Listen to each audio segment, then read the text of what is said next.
J'ai commencé à avoir des responsabilités très tôt. Au moment où j'ai décidé de devenir une professionnelle de l'art, je me suis rendu compte que nous n'avions pas assez de personnes qui soient formées, qui soient vraiment formées comme je le voulais, comme l'exigeait l'esthétique que je voulais aborder. Donc il a fallu faire la formation et c'est cette formation de jeunes qui m'a amenée à aborder toutes ces disciplines. Bout de corps sur bout de corps de l'autre. J'étais quand même bercée par la danse. Mon père aimait beaucoup danser. C'était pas un danseur professionnel, mais bon, il dansait tout le temps. J'ai dû hériter de ça, pas pour faire ce métier, mais pour avoir l'amour. Et après, bien sûr, il faut travailler. J'ai été d'abord danseuse et j'ai aussi appris la percussion. Au niveau des parents, ça n'a pas été facile. Dans nos traditions, avant, on disait que les femmes étaient interdites de jouer la percussion. Mais nous, on s'est dit, en tant que femmes, on a le droit de pouvoir briser ces barrières. On a le droit de pouvoir se mettre en valeur. J'ai eu la chance de rentrer dans ce monde-là grâce à Papa Léonard Gauguin en 1977. Il n'y avait même pas de comédienne qui venait de la ville pour vouloir travailler. Ça n'a pas été du tout facile. C'est la passion qui guide tout être humain. Moi, parce que passionné, je ne me suis pas occupé de ce qui m'entoure. En 2000, je me décide vraiment à m'installer à mon compte. Je pense que c'était facile. Que bon, j'ai fait plus de 25 ans à la télévision. Et on me connaissait déjà. Donc si j'essaie d'introduire pour vouloir faire mon film, m'installer, on allait pouvoir m'aider.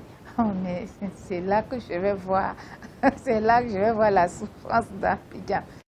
Ce n'est pas évident pour une femme. Quand je finis ici, je dois rentrer chez moi, faire la cuisine. Même quand ce n'est pas moi-même, je dois organiser avant de sortir de la maison.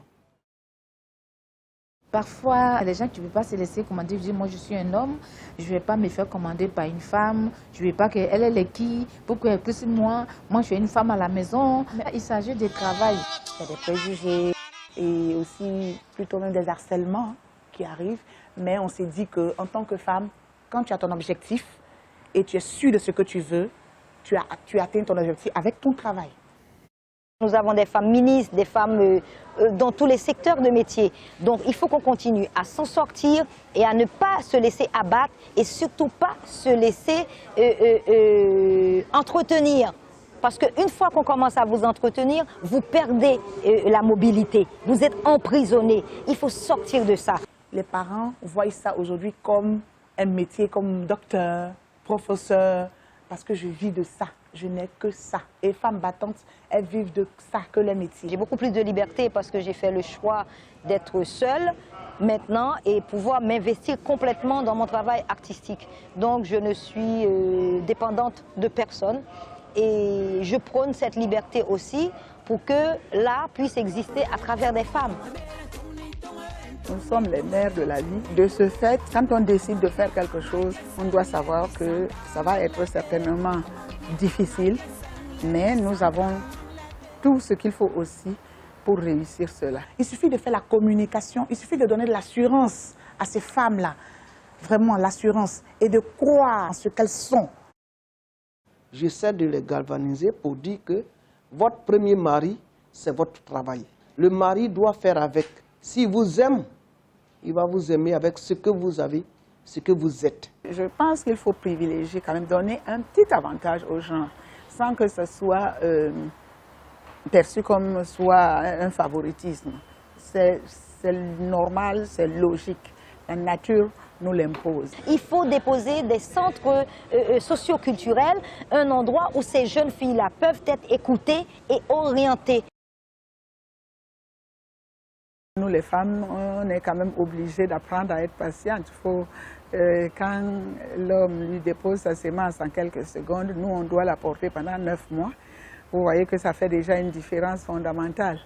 Donc, nous avons une approche plus patiente, plus progressive des choses. C'est un atout. Femme d'Afrique, femme du monde, lève-toi. Lève-toi et tu as le droit de pouvoir embrasser le métier que tu veux. Levez-vous, femmes, on a perdu trop de temps. Rattrapons le temps. Vous savez que rien ne peut vous arrêter. Avant, c'est les hommes qui avaient de l'argent, qui traînaient les femmes au bout du nez. Mais vous voyez, petit à petit, ça commence à changer. C'est les femmes maintenant qui ont l'argent. C'est nous qui les marions, c'est nous qui les nourrissons, c'est nous qui faisons tout pour eux. Et si on pousse comme ça, d'ici 20 ans, vous allez voir que tous les hommes vont manger dans nos mains. Aucune femme ne va souffrir dans son foyer parce qu'on aura le pouvoir de l'or, on aura le pouvoir d'argent, on aura le pouvoir de pouvoir diriger ces têtus-là, ces hommes têtus-là. Il faut qu'on arrive à les adopter pour nous.